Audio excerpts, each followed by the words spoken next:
माझं नाव पुरुषोत्तम दादा मुरलीधर पाटील. मी मॉडर्न आहे, टेक्नोसेव्ही आहे, इनोव्हेटिव्ह आहे आणि हेच इनोव्हेशन मी माझ्या कीर्तनात आणलं. काय असतो बिग बॉसचा म्हणजे प्रवास? बिग बॉस ही वेगवेगळ्या क्षेत्रातील काही लोकांना घेऊन तिथं 3 महिने राहायचं. घरात पाऊल ठेवल्याबरोबरचा काय अनुभव? एक दरवाजा आपोआप उघडला आणि मग मी त्या घरामध्ये प्रवेश केला. मला कसलेच विचार येत नव्हते, कारण की काही म्हणजे काही कळतच नसतं तुम्हाला. एक एक घटना अशा तिथं घडत जातात. पण संगीत वाईट असतं? संगीतच्या पद्धतीने प्रेझेंट केलं जातं, ती पद्धत थोडीशी चुकीची असते. कशामुळे तुम्ही इतक्या लवकर बाहेर येण्याचं नाही, काय मी कारण होतं तुम्हाला? त्याच्या डीप मध्ये गेलोच नाही. मला वारकरी संप्रदायाचे विचार सर्वांपर्यंत पोहोचवायचे, विशेष करून तरुण पिढीपर्यंत पोहोचवायचे. बिग बॉस स्क्रिप्टेड असतं का? तुम्हाला घरात सोडलं जातं, घराच्या बाहेर यायचं असेल तर 2 CR तिथं द्यायचे आणि मग घराच्या बाहेर यायचं. नाही, आता इथे जे गेम खेळायला पाहिजे ना, त्याच्यासाठी आपण थोडंसं बदललं पाहिजे. 3 महिने महत्वाचे नाही आहेत माझ्यासाठी, शेवटच्या श्वासापर्यंत आयुष्य महत्वाचं. बिग बॉसमध्ये जे काही कंटेस्टंट जातात त्यांना किती पैसे मिळतात? तुम्ही किती आठवडे राहता त्यावर डिपेंड राहतं.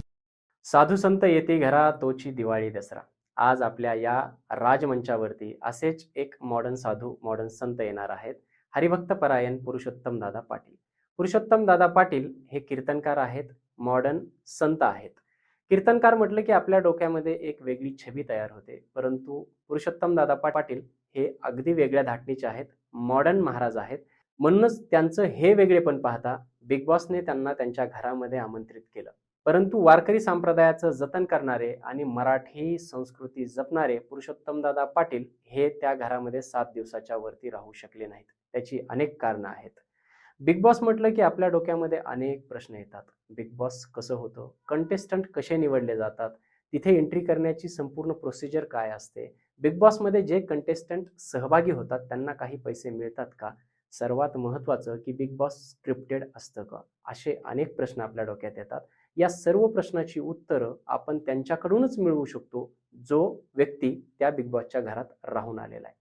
असेच पुरुषोत्तमदादा पाटील बिग बॉसच्या घरातून बाहेर आले आणि आपण त्यांना बिग बॉस विषयीच्या सर्व प्रश्नांची उत्तरं माहिती करून घेण्यासाठी आपल्या या राजमंचावरती बोलवलं. तेव्हा निवांत बसा. हा अगदी फन ओरिएंटेड आणि सध्याच्या ट्रेंडिंग टॉपिकवर चालणारा अतिशय हॉट असा पॉडकास्ट असणार आहे. सो एन्जॉय करा.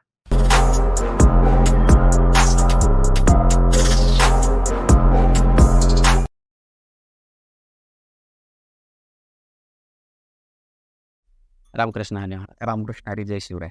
जय शिवराय. जय शिवराय. जय शंभूराज. सगळ्यात पहिले तुकोबारायांचा अभंग मला आठवतोय की साधू संत येते घरा तोची दिवाळी दसरा. तुम्हाला भेटून एवढं भारी वाटायला लागलंय ना आज, म्हणजे आपली पहिली चर्चेच्या अर्धा तास आपण बसलोय ना, त्याच्यात मला एक वाईब ज्या मॅच झाले की आपला माणूस, आपल्या घरचा माणूस आपल्यासमोर आहे. धन्यवाद. पॉडकास्ट सुरू होण्यापूर्वी ना किंवा आता पॉडकास्टकडे पहिल्यांदा वळण्यापूर्वी आपल्याला पुरुषोत्तम पाटील दादा महाराज, आता बऱ्याच जणांना बिग बॉसमधून माहिती आहे, पण ज्यांना महाराज माहीतच नाहीत अशा लोकांसाठी इंट्रो, किंवा बिग बॉसच्या पलीकडे पुरुषोत्तम दादा पाटील महाराज कोणाला माहीत नाहीत अशा लोकांसाठी तुमचा थोडक्यात इंट्रो द्या, म्हणजे आपल्याला खूप सारी चर्चा करायची. माझं नाव पुरुषोत्तम दादा पाटील. पुरुषोत्तम पाटील पण सर्व प्रेमाने मला दादा म्हणतात. माझा जन्म श्री क्षेत्र आळंदी देवाची येथे. परंपरेने वारकरी संप्रदायाची सेवा आमच्याकडे आहे. माझ्या आजोबा सांगतात की आनंदासाठी परमार्थ करावा आणि उदरनिर्वाहासाठी नोकरी व्यवसाय करावा. त्यासाठी आम्ही आनंदासाठी परमार्थ करतोय आणि उदरनिर्वाहासाठी आमचे काही व्यवसाय आहेत, त्या व्यवसायांमध्ये आमचं लक्ष असतं. आणि 2011 पासून पूर्ण वेळ मी वारकरी संप्रदायाची सेवा, कीर्तन, प्रवचनाच्या द्वारे, व्याख्यान याद्वारे करतो आहे. बिग बॉसचं इंट्रोडक्शन, बिग बॉसमध्ये तुमचं इंट्रोडक्शन देताना रितेश दादांनी सांगितलं होतं की मठाधिपती आहेत. हो.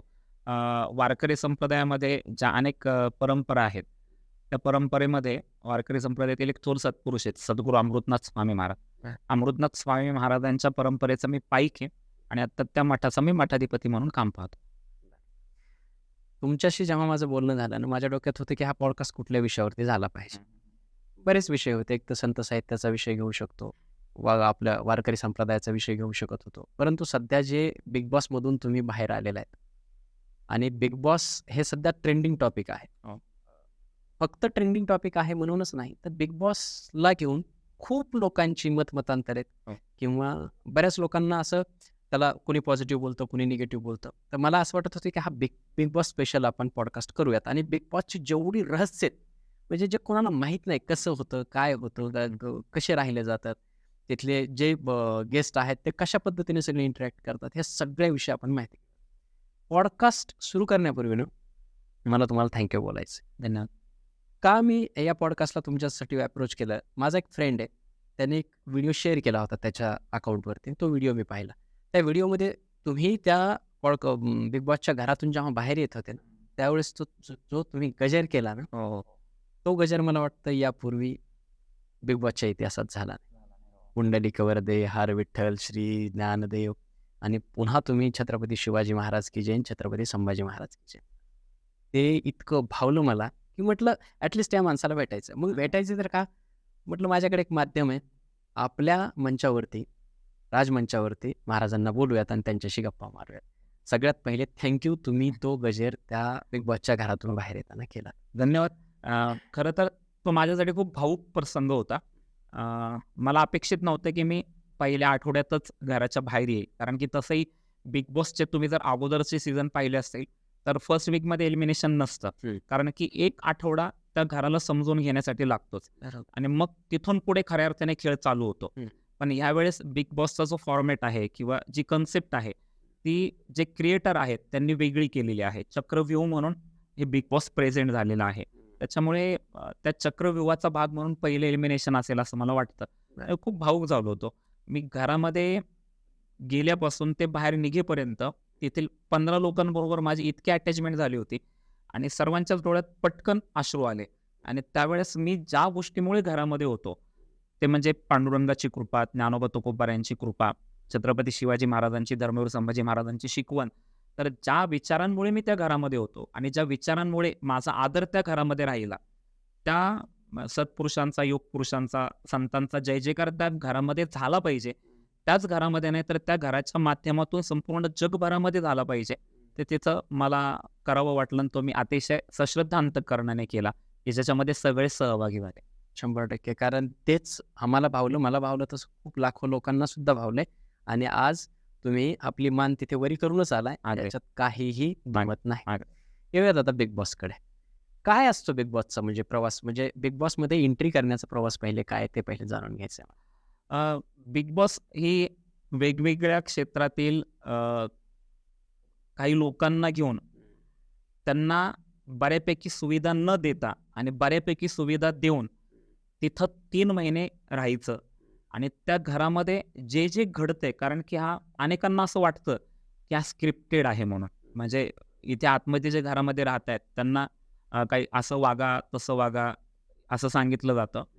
पण तसं काही नाहीये आणि वेगवेगळ्या क्षेत्रातली ज्यांना तुम्ही पाहिलं असेल, प्रत्येक सीझन जर पाहिलं असेल, तर त्यांना आपण कधीतरी त्या घरातल्या माणसांना कुठे ना कुठल्या तरी स्वरूपामध्ये पाहिलं असतं आणि त्यांच्याविषयी जाणून घेण्याची एक उत्सुकता प्रत्येकाच्या मनामध्ये असते. तर अशा काही लोकांना एकत्र घेऊन तिथं ठेवलं जातं आणि त्यांना काहीशा सुविधा त्या घरामध्ये दिल्या जातात. काहीशाच असतात, पूर्ण सुविधा नसतात आणि त्याच्यात त्यांना ते 3 महिने घालवायचे असतात आणि त्याच्यातून मग ज्या गोष्टी घडत जातात त्या गोष्टी लोकांसमोर येत जातात आणि मग अगदीच असं वाटलं की आता काहीतरी खूपच शांतता आहे, तर मग ते टास्क दिले जातात आणि मग त्या टास्कच्या माध्यमातून परत त्या घरातल्या लोकांना ऍक्टिव्ह केलं जातं. ते पण याच्यामध्ये तुम्हाला अप्रोच केलं होतं की कसं कसं नाही, कसं होतं? मला फोन आला. मला माहिती नाही. मी एक तर कीर्तनकार, प्रवचनकार. बरोबर. मला माहिती नाही त्यांच्या कसं मनात आलं की बाबा कीर्तनकार हजारो कीर्तनकार आहेत. पण त्यामध्ये त्यांनी मलाच का संपर्क साधला तो प्रश्न मला आजही आहे. पण मी तिथे हो एवढ्यासाठी बोललो, कारण की आपण ज्या क्षेत्रामध्ये कार्य करतो, ते कार्य आपल्याला लोकांपर्यंत पोहोचवायचं असेल, तर आपला फेस व्हॅल्यू वाढणं फार गरजेचं असतं. आपला चेहरा पहिला लोकांना परिचित झाला पाहिजे. चेहरा परिचित झाला की आपलं कार्य देखील लोकांना परिचित होतं. तर मला वारकरी संप्रदायाचे विचार सर्वांपर्यंत पोहोचवायचे, विशेष करून तरुण पिढीपर्यंत पोहोचवायचे. वारकरी संप्रदायामध्ये जर तुम्ही पाहिलत की पुरुषोत्तमदादा पाटील हे नाव, जो वारकरी आहे, जो कीर्तन, प्रवचन, भजन ऐकतो त्यांना माहिती आहे. पण ज्यांनी कधी कीर्तन, प्रवचन ऐकलं नाही त्यांना पुरुषोत्तमदादा पाटील कोण आहे हे समजावं म्हणून मी त्या व्यासपीठावर गेलो होतो. कारण की तुम्ही बघितलं वेगवेगळं माझ्यासोबत वेगवेगळ्या क्षेत्रातली 15 लोक आहेत. बरोबर. त्या 15 लोकांचा फॅन फॉलोइंग फार मोठा आहे म्हणजे महाराष्ट्राच्या बाहेर समाजामध्ये खूप मोठा फॅन फॉलोइंग आहे. तर आपल्या माणसाबरोबर पुरुषोत्तमदादा पाटील व्यक्ती कोण आहे, हे जेव्हा ते सर्च करतील तेव्हा कळेल की हे कीर्तनकार आहेत. मग हे कीर्तन कसं करतात ते मला पाहतील आणि मग कुठेतरी त्यांनाही वाटेल, अरे कीर्तन हे खरं आनंदाचं साधन आहे. मग ते कीर्तन ऐकतील. ह्या उद्देशाने मी तिथे गेलो. बरं. आणि कशी होती प्रोसिजर म्हणजे मला तुम्ही फोन आला. approach केलं? हां. मला फोन आला आणि त्याने मला सांगितलं की असा-असा एक रिएलिटी शो आहे. मला पहिल्यांदा सांगितलं नाही की त्याआधी बिग बॉस माहित होतं तुम्हाला? बिग बॉस माहिती होतं. पाहतही होते? काही एपिसोड पाहिले होते. बरं. म्हणजे विशेष करून मी तिसराच एपिसोड पाहिला होता. तिसरा सीझन मी सीझन पाहिला. बऱ्यापैकी पाहिला होता. अगोदरचा जो सीझन झाला त्याच्यामध्ये पुष्कर जोग जो होता, हं. त्याच्यामध्ये म्हणजे पुष्कर माझा बालमित्र आहे. त्याच्यामुळे त्याचे काही एपिसोड मी पाहिले होते आणि तिसरा सीझन मी पूर्णपणे फॉलो केला होता. म्हणजे पाहिला होता तो. तेव्हा वाटलं होतं की आपण ह्या घरामध्ये गेलं पाहिजे. जरा काहीतरी नाविन्य आहे. वेगवेगळ्या क्षेत्रातील लोक आहेत. त्याच्यामुळे मला फोन आला. मला सांगण्यात आलं की बाबा एक रिएलिटी शोसाठी आम्ही तुमच्या नावाचा विचार करतोय. तर तुम्ही येण्यासाठी इच्छुक आहात का? पहिला फोन मला आला. पहिला मेसेज आला मला. मग मी म्हटलं आता असे मेसेज येतात म्हणजे नाही का बरेच प्रोडक्शनवाले असतात वगैरे. ते थोडंसं दिशाभूल करण्यासाठी त्यांनी कदाचित माझं सोशल मीडियावरचं प्रोफाईल पाहिलं असेल. माझ्या थोड्याशा आवडी-निवडी पाहिल्या असतील. कळले असेल मी त्या मेसेजकडे दुर्लक्ष केलं. नंतर मला फोन आला. फोन आल्यानंतर मग मला सांगण्यात आलं की रिएलिटी शो आहे. मग मी विचारलं कोणता रिएलिटी शो आहे? तर मला सांगण्यात आलं बिग बॉस नावाचा रिएलिटी शो येतोय. सीझन 5 येतोय. तर त्याच्यासाठी आम्ही विचार करतोय. तरी मला विश्वास बसला नाही. पण काही गोष्टी त्यांनी उलगडून सांगितल्यानंतर हां, म्हणलं कळलं. मग त्याच्यानंतर मी एक मीटिंग केली. प्रत्यक्ष मुंबईमध्ये जाऊन मीटिंग केली. ज्या काही व्यक्ती माझ्या समोर बसल्या होत्या त्या मीटिंगसाठी. त्यांना पाहिल्यानंतर म्हणलं की हे सगळं खरं आहे. कोण होतं? त्याच्या कास्टिंग डायरेक्टर होते अभिषेक सर म्हणून. हं. एक फार मोठं नाव आहे इंडस्ट्रीमधलं. हं. कास्टिंग डायरेक्टर अभिषेक सर म्हणून. त्याच्यानंतर जे आत्ता तिथे सगळ्या गोष्टी ज्यांच्या माइंडने होत आहेत ते केतन सर म्हणून आहेत आणि प्रथमेश सर म्हणून आहेत चॅनेलकडनं. ही 3 महत्त्वाची माणसं जेव्हा मला दिसली तेव्हा मला विश्वास बसला की आपण योग्य ठिकाणी आहोत आणि आपल्याला जायचं आहे. त्यांनी मला अप्रोच केलं. बऱ्याच काही गोष्टी घडल्या त्याच्यामध्ये. मग काही ॲग्रीमेंट वगैरे आमचं झालं.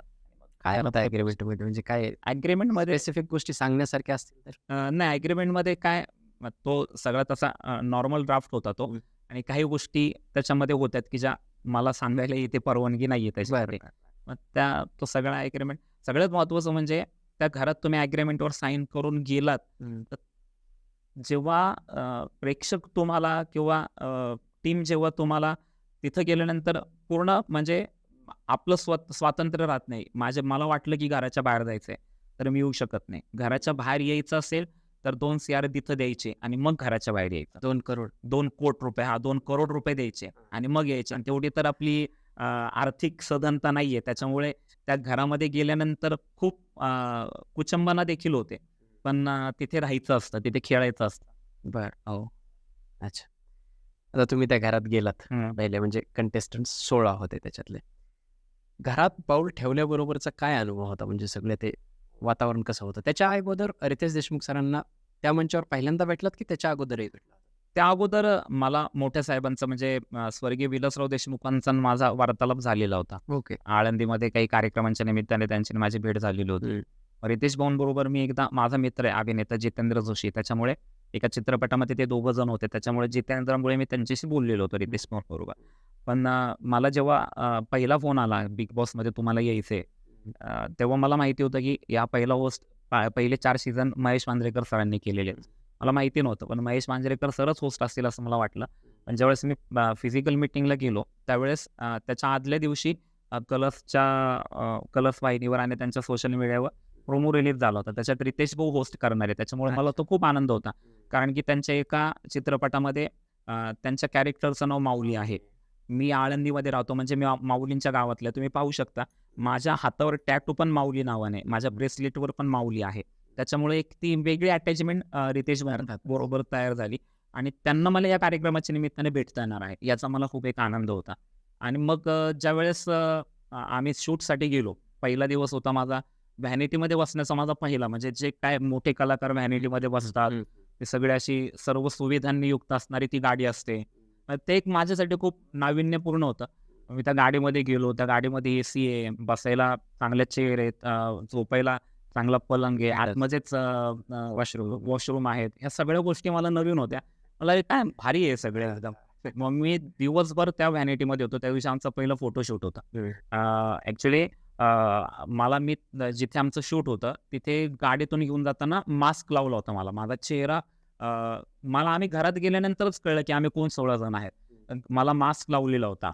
म्हणजे की कोणाला दिसू नये की कोण आहे म्हणून. कोण आहे? म्हणजे मी तुम्हाला सांगेल, ज्या दिवशी मी पहिल्यांदा तिथे एंट्री केली म्हणजे फोटोशूटसाठी अगोदर, जे तुम्ही आता सोशल मीडिया किंवा चॅनेल्सवर पाहताय, वोटिंग अपील करण्यासाठी असे फोटोशूट केलं होतं. तर त्यावेळेस मास्क लावण्यात आला. माझ्या शेजारी त्या दिवशी शूट झाल्यानंतर माझ्या शेजारी आपल्या हिंदी चित्रपटसृष्टीतले महानायक अमिताभ बच्चन माझ्या शेजारच्या गाडीमध्ये होते. पण मला त्यांनाही भेटता आलं नाही. म्हणजे इतकं ते गुपित होतं. मला ते मास्क चेहऱ्यावर होता. त्यांचंही जिथं आमचं बिग बॉसचं शूट होणार होतं तिथंच अमिताभ बच्चन यांचं शूट होतं. तर मला ते माझ्या शेजारच्या गाडीत बसलेले आहेत. पण मला इतकी इच्छा असूनही मला त्यांना भेटता आलं नाही. म्हणजे इतक्या पद्धतीने प्लॅनिंगने ते सगळं ओळख रिव्हील करतायत. नाही करतायत. मग मी पूर्ण दिवस व्हॅनिटीमध्ये राहिलो. फोटोशूट वगैरे झाला आमचा. मग त्या दिवशी आमची एका ठिकाणी व्यवस्था केली होती राहण्याची. तिथे मी राहिलो आणि ज्या दिवशी तुम्ही पाहिलं आम्हाला सगळ्यांना घरात, रितेश भाऊंनी आमचा इंट्रो वगैरे करून दिला. त्या दिवशी रितेश भाऊंचा इंट्रो झाल्यानंतर आमच्या डोळ्यावर पट्टी बांधण्यात आली. जेवढे आहेत स्पर्धक, डोळ्यांवर पट्टी बांधण्यात आली आणि डोळ्यांवर पट्टी बांधून आम्हाला एकदम अंधाऱ्या जागेत घेऊन जाण्यात आलं. तिथली डोळ्यावरची पट्टी आमची सोडण्यात आली. पण अंधारच होता आजूबाजूला, काही दिसतच नव्हतं. आणि एक दरवाजा आपोआप उघडला आणि मग मी त्या घरामध्ये प्रवेश केला. घरामध्ये मी प्रवेश करणारा 14वा स्पर्धक होतो. माझ्यानंतर मी आणि आर्या जे आहे घरामध्ये, मी आणि आर्या आम्ही दोघांनी म्हणजे आम्ही 15 सदस्य, म्हणजे आमच्या अगोदर 13 सदस्य तिथे गेलेले होते. नाही हो बरोबर आहे. आमच्या अगोदर एक 12-13 सदस्य आतमध्ये गेले होते. मग आतमध्ये जाऊन मी जसं पाऊल ठेवलं तसं वारकरी संप्रदायाची जी शिकवण आहे त्या पद्धतीने मी त्या घराचं दर्शन घेतलं. कारण की तिथून पुढं काही दिवस मला राहायचं होतं. शेवटी ते घर माझ्यासाठी मंदिर होतं. त्यामुळे मी आतमध्ये गेल्यानंतर पाहतोय तर समोर वर्षाताई आहेत उसगावकर, ज्यांना आपण लहानपणापासून त्यांच्या अभिनयाची भुरळ महाराष्ट्राचे क्रिमिनल होते. हो का. मग त्या मला दिसल्या. त्याच्यानंतर 2005 साली इंडियन आयडल जो झाला अभिजित जावळ, तो मला दिसला. त्याच्यानंतर आपल्या सुंदर अभिनयाने सर्वांच्या मनावर राज्य करणारे पॅडी दादा कांबळे मला तिथं दिसले. मला एकदम गोरीपान मुलगी दिसली. म्हटलं ही कोण आहे आपल्या याच्यामध्ये? तर ती इरिना होती, जिच्याविषयी मी तुम्हाला सांगेलच. ती रशियाची आहे. ती इरिना होती. त्याचबरोबर ज्यांनी आपल्या बोलण्याच्या गुणांनी संपूर्ण महाराष्ट्राच्या मनामध्ये घर केलं असा छोटा पुढारी म्हणजे घनश्याम होता. ही सगळी वेगवेगळ्या क्षेत्रातली माणसं बघितल्यानंतर मला खूप आनंद वाटला. अरे बाबा, ह्या लोकांबरोबर आपल्याला इथून पुढचे काही दिवस. त्यापूर्वी तुम्हाला माहिती नव्हतं, कोणच नव्हतं. म्हणजे अगदी म्हणजे मी सांगितलं ना, मी डोळ्यावरची पट्टी माझ्या सोडली. त्या अंधाऱ्या जागेतून मी प्रकाशात जेव्हा प्रवेश केला तेव्हा त्या घरातल्या प्रकाशाने तर माझे डोळे दिपलेत. पण म्हणजे एवढी उत्तुंग व्यक्तिमत्व माझ्या समोर होती की आपापल्या क्षेत्रामध्ये. त्याच्यामुळे मला खूप मनस्वी आनंद झाला. आणि मी घरात गेल्याबरोबर मी वारकरी संप्रदायाप्रमाणे धोतर, डोक्यावर फेटा, कपाळाला गंध, घरात गेल्याबरोबर त्या लोकांनी माझं रामकृष्ण हरी म्हणून स्वागत केलं आणि माझं दर्शन घेऊन मला नमस्कार केला. म्हणजे हे मला असं वाटतं की वारकरी संप्रदायांच्या विचारांचा हा प्रभाव आहे की कोणत्याही क्षेत्रामध्ये लोक असली तरी देखील वारकरी आणि ज्ञानोबा तुकोबा म्हणले की ते खाली वागतातच. तो अनुभव मला तिथे आला. आणि तिथून पुढची जर्नी तुम्ही पाहिलेलीच आहे. 24 तासाची तिथे प्रत्येक, पण तुम्हाला दिसताना 1 तासाच देतात. आणि त्या 24 तासात खूप घटना घडलेल्या असतात. म्हणजे आतमध्ये गेल्यानंतर तुम्हाला घड्याळ नसतं. पहिली तर गोष्ट की आभाळ पण दिसत नाही तुम्हाला. आभाळ पण दिसत नाही तुम्हाला, म्हणजे पूर्ण बंद आहे. त्याच्यानंतर तुम्हाला वेळ पाहिला घड्याळ नाहीये. आपण इतके ॲडिक्ट झालेलो आहोत मोबाईलचे. तुमच्याकडे मोबाईल नसणार आहेत. ज्यांच्यासोबत तुम्ही राहता ती तुमच्या घरातली माणसं, मित्र, परिवार, समाज तुमच्यासोबत नसणार आहेत. ती 15 लोक सोडली तर. आपल्या आवडीचं खाणं तिथं नसणार आहे. आपल्या झोपण्याची जागा तिथं नसणार आहे. या सगळ्या गोष्टी तिथे गेल्यानंतर ऍडजस्ट करायच्या असतात. त्याच्यामुळे ते तिथलं राहणं एकदम दिव्य आहे, पण अनुभव देणारं राहणं आहे. खूप छान. एक वेगळा अनुभव, खूप वेगळा अनुभव देणार आहे. तुम्ही बघा ना, आज म्हणजे पहिली तर आज आपण किती ॲडिक्ट झालोय. मोबाईलच आपल्या हातात. म्हणजे आपली बायको पण आपल्या जवळ नसते, आपली मुलं पण. आपण जरी एकत्र बसलेलो असलो घरामध्ये, तरी प्रत्येक जण मोबाईलमध्येच डोकावून बसलेला असतो. तो मोबाईल तिथं नसतो. त्याच्यामुळे एक स्वतःबरोबरच आपल्याला तिथं बोलावं लागतं. ते सेल्फ इंट्रोडक्शन देतानाचं वाक्य मला फार आवडलं होतं. लोकांपातलं क्या बात आहे, तुम्ही ते अगदी लक्षात ठेवलं. तेच ना, म्हणजे लोकांमध्ये असतो आपण, पण तरी देखील एक 5-6 दिवसानंतर आहे ना, माझं माइंड एकदम एम्प्टी व्हायला लागलं होतं. मला कसलेच विचार येत नव्हते. कारण की काही म्हणजे काही कळतच नसतं तुम्हाला. एक-एक घटना अशा तिथं घडत जातात. कारण की बघा, जरी अभिनय क्षेत्रातली माणसं असली तरी 24 तास ती अभिनय नाही करू शकत. तुमच्या समोर दुसऱ्या दिवशीच जे आहेत त्या पद्धतीने येतात. एकदा तुम्हाला आजूबाजूच्या कॅमेऱ्यांचा विसर पडला, की हो. तुमच्या आतला जो खरा माणूस आहे तो बाहेर येत असेल. येतोच तो. फार वेळ लागत नाही. म्हणजे तुम्हाला तर सांगतो अगदी 5-6 तासातच प्रत्येकजण असा जो खरा आहे तो मला दिसायला लागला होता तिथे.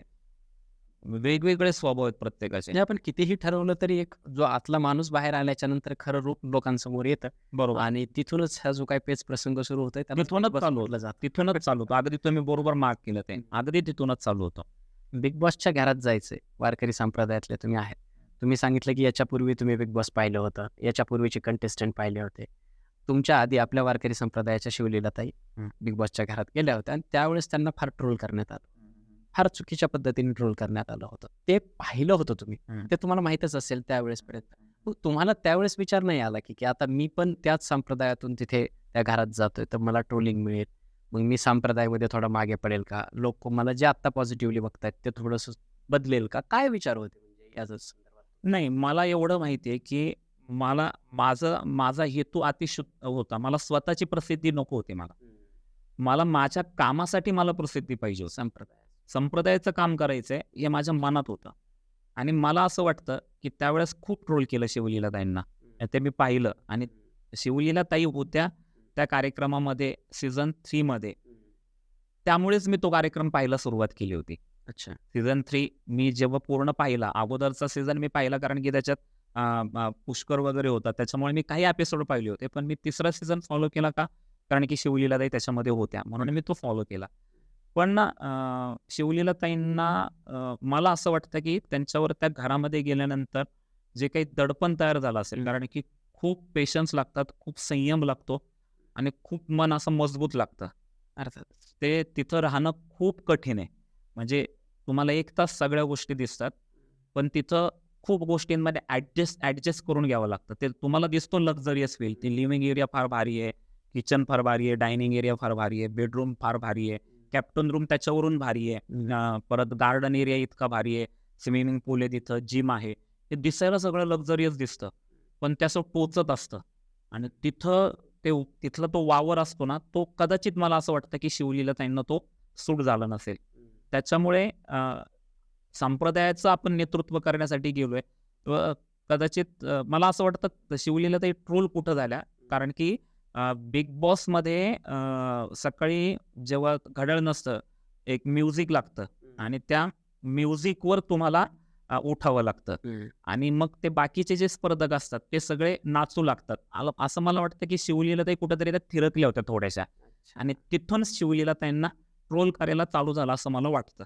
की नाही, बाबा तसंच झालं. हां, की आपल्याला आपलं हे नाही. मग ते आपण त्या घरामध्ये राहत असताना आता मी ज्यावेळेस पहिल्या दिवशी म्युझिक लागलं, तर अनेक स्पर्धक माझ्याजवळ आले, की चला तुम्ही पण डान्स करा. पण मला माहिती होतं, की मी वारकरी संप्रदायाचा माणूस आहे, प्रतिनिधित्व होतो. मी नाचेल तर ज्ञानोबा तुकोबाऱ्यांच्या गजरातच नाचेल. तिथं जर ज्ञानोबा तुकोबाऱ्यांचा गजर लागला असता, तर मी सगळ्यांसोबत नाचलो असतो. पण तिथं जर चित्रपटाची गाणी लागतायत, तर मी तिथं नाचणार नाही. कारण की त्याच्यावर मी नाचणार नाहीये. पण संगीत वाईट असतं? संगीत चांगलं असतं, पण ते संगीतच्या पद्धतीने प्रेझेंट केलं जातं. ती पद्धत थोडीशी चुकीची असते.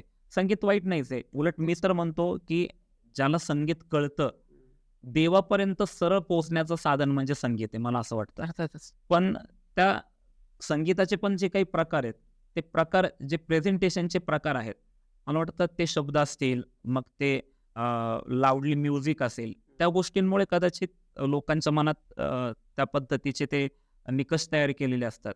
ज्ञानोबा तुकोबाऱ्यांचा गजर जर तिथं लागला असता, तर मी तिथं पाऊल खेळलोच असतो.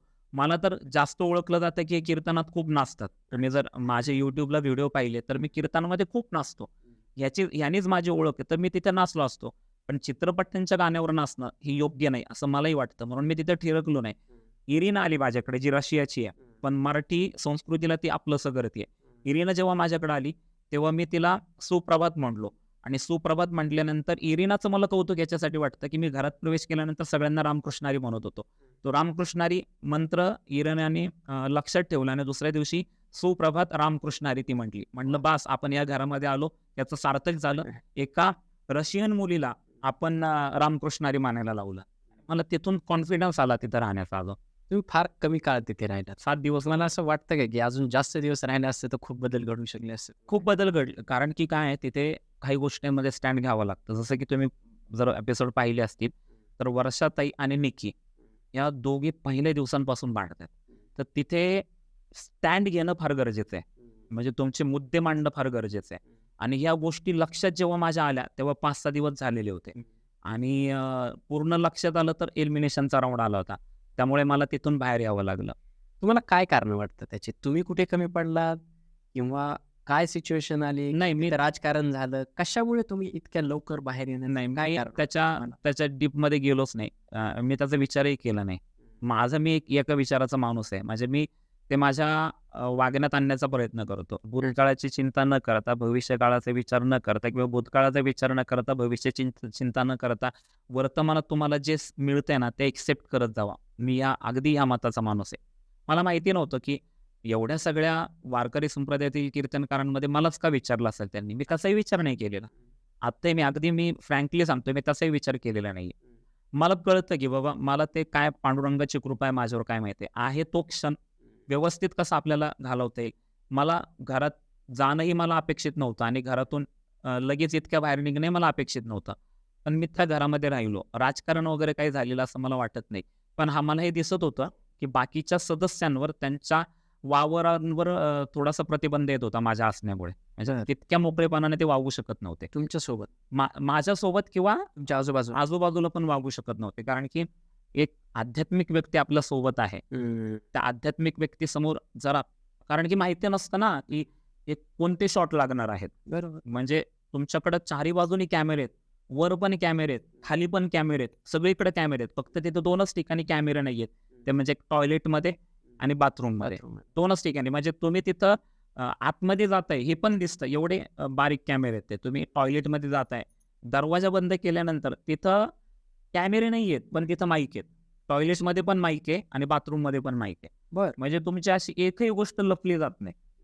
त्याच्यामुळं तिथं जे बाकीचे सदस्य वावरत होते त्यांना मोकळंच होता येत नव्हतं, असं मला वाटतं. आणि त्यात काय झालं की मी महाराज म्हणून जे आहे, मी अतिशय संयमाने आणि अतिशय मर्यादित पद्धतीने तिथे मी वागलो. 3 ठिकाणी मला स्टँड घ्यावा लागला. मी तो स्टँड घेतला आणि आज लोक त्याचं मी बाहेर आल्यानंतर कौतुकही करतायत.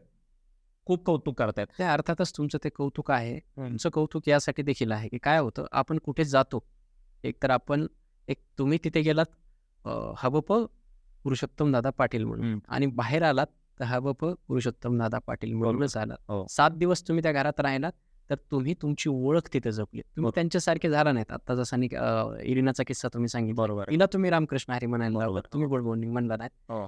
हे तुम्ही 7 दिवस का होईना जपलत. म्हणूनच आज मला तरी ॲटलिस्ट तुम्हाला भेटावं असं वाटलं, तुमच्याशी संवाद साधावा असं वाटलं. कारण माणसाने त्या वातावरणात न मिसळता आज ज्या निगेटिव्ह पद्धतीने बिग बॉसला ट्रोल केलं जातं, तर तेच मला असं वाटतं की तुम्ही तुमचं स्वतः पण जपलं, संप्रदायाची इज्जत ठेवली, संस्कृतीची मान राखला तिथे. अगदी बरोबर. म्हणून आज मला वाटतं अगदी बरोबर. तुम्ही पहा ना, म्हणजे तिथं भांडणांना सुरुवात झाली होती. एकमेकांचा अनादर करायला सुरुवात झाली होती. हो, त्या निकी आणि वर्षाताईचं प्रकरण, एकमेकांच्या विषयी चुगली करणं चालू झालं होतं. पण त्या सगळ्या गोष्टींमध्ये मी कुठेच इन्व्हॉल्ड झालो नाही किंवा इन्व्हॉल्ड झालो नाही म्हणजे मी असायचो तिथे. जसं की आता तुम्ही अतिशय महत्त्वपूर्ण तो विषय काढला. निकी आणि वर्षाताईचा. भाट निकीला तो गेम माहिती आहे, कारण की निकी हिंदी बिग बॉस करून खेळलेली आहे. त्याच्यामुळे निकीला माहिती आहे की कुठे फुटेज मिळतं. निकीला माहिती आहे की कुठं जास्त वेळ राहिल्यानंतर आपले शॉट लागू शकतात आणि इथं कसे मुद्दे उचलायचे घरामध्ये, हा तिचा स्टडी राहिलेला आहे. आणि तिने भांडण करण्यासाठी सुद्धा अतिशय योग्य व्यक्ती निवडली. योग्य म्हणजे ती योग्य असं म्हणत नाही मी, कारण तिला माहिती होतं की या घरामध्ये सर्वात मानास्पद जी व्यक्ती आहे ती वर्षाताई. वर्षाताई आहेत, बरोबर. वयाने सुद्धा, हो, मानाने सुद्धा, फेमने सुद्धा. ते फार अशा व्यक्तीला तिने डवचलं, त्याच्यामुळे तिने सगळी लाईमलाईट पहिल्याच दिवशी अंगावर. अगदी 100%. त्या भांडणाविषयी काय सांगता येईल? कसं होतं ते? आणि जे पाहिलंय त्याच्या पलीकडे काय होतं का? काय होतं म्हणजे मला पण एक स्वभाव खटकला. म्हणजे मी ज्यावेळेस आतमध्ये गेलो, घरामध्ये गेल्यानंतर वर्षाताईंना जेव्हा मी नमस्कार केला तर वर्षाताईंनी मला नमस्कार केला. पण वर्षाताईंनी नमस्कार केल्यानंतर अशा पद्धतीने माझ्याकडे पाहिलं, म्हणजे बाकीच्यांनी खूप आदराने मला रिसीव्ह केलं ते. हां, हां. वर्षाताईंनी पण मला नमस्कार केला. पण हं. त्याच्यानंतर मी स्वतः वर्षाताईंसोबत बोलायला जेव्हा गेलो, तेव्हा अर्थातच मोठ्या अभिनेत्री आहेत त्या. अच्छा. आपण लहानपणापासून त्यांना मी स्वतः पाहिलेलं आहे. मी हं. त्यांच्या अभिनयाचा स्वतः चाहता आहे. हं. तर अरे वाटलं, अरे आपण ज्यांना लहानपणापासून पाहतोय, तर त्याच व्यक्ती आपल्यासोबत इथं राहणार आहे. म्हणून मी त्यांच्याशी बोलायला गेलो. बोलायला गेल्यानंतर त्यांनी थोडंसं माझ्याकडं त्या बोलण्यातून दुर्लक्ष केल्यासारखं मला जाणवलं. बरं. पण ते दुर्लक्ष म्हणजे अगदीच दुसऱ्या दिवशी ताई माझ्याशी खूप चांगल्या वागायला लागल्या. म्हणजे तोही माझा गैरसमज दूर झाला. आणि कदाचित निकीला पण तसंच काहीतरी ट्रीट झालं असेल, की घरामध्ये गेल्यानंतर, कारण की हे सगळे अगोदर होते आणि आम्ही नंतर गेलो होतो. पण घरामध्ये गेल्यानंतर कदाचित वर्षाताईंकडून निकीला किंवा निकीकडून वर्षाताईला काहीतरी तिथे आमच्या जाण्याच्या अगोदर झालं असेल अच्छा. आणि ते निकीने डोक्यात ठेवलं. तिचं असं म्हणणं होतं, की आपण तुम्ही तुमच्या अभिनयाने मोठे आहात, तुमचा फेम मोठा आहे. पण ह्या घरामध्ये आपण 16 जण राहणार आहोत, तर इथे आपण सगळे सारखे आहोत. सेम. इथे आपण सगळे सारखे आहोत. त्याच्यामुळं कोणी मोठं, कोणी छोटं असं तुम्ही वागू नका. निकीचं असं म्हणणं होतं, की त्यांचा जो फेम आहे किंवा त्यांचं जो ॲटिट्यूड आहे, ते की मी खूप मोठी अभिनेत्री आहे. अच्छा. आणि मग त्या गोष्टीमुळं निकीचं बोलणं ताईंना मनाला लागायला लागलं अच्छा. आणि मग तिथून त्या गोष्टी सगळ्या चालू झाल्या. मग ताई पण निकी काहीतरी ताईंना उलटं बोलली शब्द आणि तिथून ताई पण चिडल्या. पण ताई चिडायच्या, ताई भांडायच्या, पण त्यांनी त्यांच्या आवाजाची मर्यादा कधी उंच केली नाही. आणि निकी दिवसायची आणि ताई पण खूप ताणायच्या. म्हणजे एकच गोष्ट म्हणजे मी न दिसण्याचं कारण पण तेच आहे, म्हणजे जास्त. मला कळतं, की अरे आपण आता तुम्ही जर भांडत असाल कोणासोबत, तर मी तुम्हाला एकदा सांगू शकेल. तुमच्यासोबत जो भांडतोय त्याला मी एकदा सांगू शकत असेल. पण त्याच कारणांवरनं तुम्ही दिवसभरात 10-10 वेळेस भांडताय. तर मग त्या सांगण्यात काही अर्थ नाहीये. हे मला नंतर कळलं, की जर मी 10 वेळेस त्यांच्यासोबत कन्व्हर्सेशन केलं असतं, तर मी जास्त टीव्हीवर दिसलो दिसले असतो असते. आणि कदाचित माझा प्रवास अजून तिथं पुढं चालू झाला असता. पण तेच की मला परत मर्यादा आहेत बोलण्याच्या. एका स्त्रीबरोबर आपण कसं बोलायचं? अवमर्यादा कशी करायची? एखाद्या आपल्या पुरुषाला आपण अजून थोडासा आवाज वाढवून बोलू शकतो. पण स्त्रीचा आदर आपली संस्कृती आपल्याला करायला शिकवते. त्याच्यामुळे मी निकीबरोबरही वेगळ्या पद्धतीने बोललो नाही आणि वर्षाताईंचा मान राखण्याचा आणि त्याच्यातून काय, निकी लहान आहे, हे निकीला कळत होतं आणि वर्षाताई मोठे ते वर्षाताईंना पण कळत होतं. पण निकी बालिशपणा सोडायला तयार नव्हती आणि वर्षाताई त्यांचा मोठेपणा सोडायला तयार नव्हत्या. त्याच्यामुळे त्या गोष्टी दरी निर्माण झाली. ते भांडण आजही चालू आहे ते. तरी मी घराच्या बाहेर आलो असलो तरी ते चालूच आहे. भांडण सुरू. तुमचा काय स्टान्स होता त्या सगळ्या माझं काय, मी त्यांना समजावून सांगितलं. अगदी शेवटी ज्या दिवशी मी बाहेर आलो त्याच्या आदल्या दिवशी मी वर्षाताईंवर पण चिडलो आणि निकीला पण चिडलो. निकी अपशब्द खूप वापरते. तुम्ही जर पाहिलं असेल, ऐकलं असेल तर निकी अपशब्द फार वापरते, की जो कधी आपण ऐकलेलेही नसतात. तर निकीला मी म्हटलं, हे असले शब्द तू वापरू नकोस. निकीला मी शांत केलं आणि वर्षाताईंना पण म्हटलं, ताई तुम्ही किती ताणता, तुम्ही जरा शांत बसा. आणि निकीचं काय होतं, निकी प्रत्येकाची चूक काढायची. प्रत्येक म्हणजे बाकी ती सोडून 15 जण या घरामध्ये चुकीचीच माणसं आहेत. 15 जण नाही म्हणता येणार. तिचे एक ग्रुप तयार झाला होता बघा. अरबाज एक आहे, जान्हवी आणि वैभव आणि निकी, हे 4 जण सगळे एकदम भारी तिच्या दृष्टीने. निक्की आणि अरबाजचं काय आधीपासूनच ते ओळखत होते एकमेकांना? नाही, तो अरबाज पण एक शो करून आलेला आहे. त्याच रियालिटी शोज करून आलेला आहे. त्याच्यामुळे निकीला आणि अरबाजला माहिती आहे, की शोमध्ये कसं प्रेझेंट होईल आणि कुठे फुटेज आपल्याला भेटणार आहे हे माहिती आहे. आणि जे आता तुम्हाला तो प्रेमाचा अँगल वगैरे काय तो दिसतोय, तर ते मला नाही वाटत ते सगळं फेक आहे. बरं, तो काय स्क्रिप्टेड आहे का हे सगळं? स्क्रिप्टेड अजिबात नाहीये. माझा एक उघड प्रश्न आहे महाराष्ट्रातल्या जनतेसाठी किंवा बऱ्याच लोकांच्या, बिग बॉस स्क्रिप्टेड असतं का? बिग बॉस अजिबात स्क्रिप्टेड नाहीये. एक गोष्टही त्याच्यातली स्क्रिप्टेड नाहीये. तुम्हाला घरात सोडलं जातं. घरात सोडल्यापासून घरातून बाहेर येईतोपर्यंत एकही गोष्ट स्क्रिप्टेड नाहीये. मी अनुभवलंय स्वतः. मलाही वाटत होतं कदाचित ते स्क्रिप्टेड असेल, पण अजिबात स्क्रिप्टेड नाही. तुम्ही असं बोला, हे बोला, अजिबात काहीच सांगितलं जात काहीच सांगितलं जात नाही. ते तुम्ही घडत तुमच्या जातं. पद्धतीने वावरा. घडतच जातं. अच्छा. किती दिवस माणूस स्वतःवर कंट्रोल ठेवेल? कारण आणि निवडतानाही तशीच लोक निवडलीत. प्रत्येक क्षेत्रातली वेगवेगळी लोक आहेत, वेगवेगळ्या धाटणीची, वेगवेगळ्या स्वभावाची. अगदी आता तुम्ही बघा ना, म्हणजे त्याच्यामध्ये एक मुलगा असा आहे, की तो मराठी मातीतून आलेला मुलगा आहे. ग्रामीण भागातून आलेला मुलगा आहे. सूरज चव्हाण. त्याला पण फार ट्रोल केलं. म्हणजे ज्या दिवशी तो सिलेक्ट झाला ना, त्या दिवशी मला तो प्रश्न तुम्हाला विचारायचाच आहे, की सूरज चव्हाण असं काय होतं, की तुम्ही एकतर लोक त्याला टॅलेंटेड समजत नाही. म्हणजे तो कोण आहे ते, की गुलीगट म्हणजे असे वेडे चाळे करतो, रील बनवतो, त्याच्यावरून फॉलोअर मिळवतो, म्हणजे ज्याच्याकडे काही वैधानिक काम ज्याने केलेलं नाही, ज्याचं एक वैधानिक टॅलेंट नाही, जो काहीच म्हणजे समाज उपयोगी असं काही करू शकत नाही. उगीच वेडे चाळे करून रील बनवतो, फेमस झाला आणि आज त्याला बिग बॉसमध्ये एंट्री मिळाली. ही खूप फालतूगिरी झाली. असे एक जनमानसांचा कौल होता. बऱ्याच लोकांना असं वाटायचं, की "अरे हा कशाला आला इथे?" त्याच्याबद्दल तुम्हाला काय वाटतं सूरजविषयी? नाही, तो वेडे चाळे वगैरे ह्या सगळ्या गोष्टी म्हणजे ते त्याच्यात ते काय म्हणतात त्याला इंग्रजीमध्ये शब्द इनबिल्ट आहे ते काय अच्छा. तो वेडे चाळे नाही त्याचं तेच आहे. तो बोबडं तो बोलतो. तसाच राहतोय.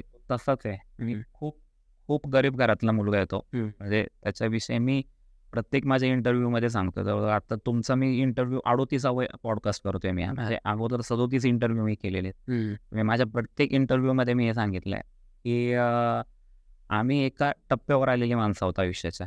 म्हणजे कुठेतरी एक स्टेबिलिटी आहे. वर्षाताईंपासून माझ्यापर्यंत असं. बरोबर. तिघं सोडले तर म्हणजे तिघं सोडले तर म्हणजे आर्या जी आहे ती पण आमच्यापेक्षा घरामध्ये वयाने लहान आहे. लहान आहे. आर्यानंतर वयाने लहान असणारा सूरज आहे आणि सूरज नंतर वयाने लहान असणारा घनश्याम आहे. यांच्या आयुष्यामध्ये स्थिरता यायची आहे.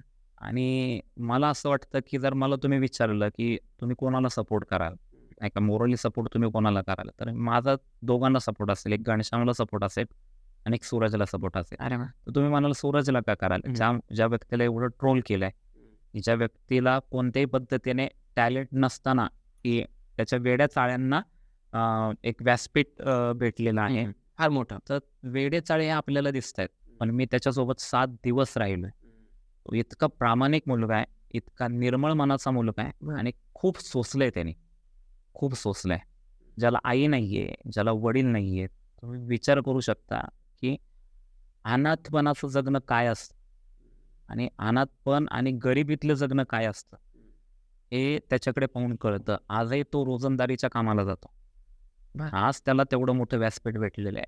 12-12 तास तो दुसऱ्यांकडे काम करतो. पडेल ते काम करतो. तो कधी सिमेंटच्या गोणी उचलतो, तो कधी शेतामध्ये दिवसभर काम करत असतो, तर कधी कोणाची जनावरं चारण्यासाठी घेऊन जातो. घरामध्ये तो काही काम करतो. इतकं त्याची परिस्थिती वाईट आहे. ते त्याला ते जे व्यासपीठ भेटलं आहे, तर मला असं वाटतं, की त्याचं आयुष्य स्थिर होईल. पाठीमागे पण तो खूप फेमस झाला.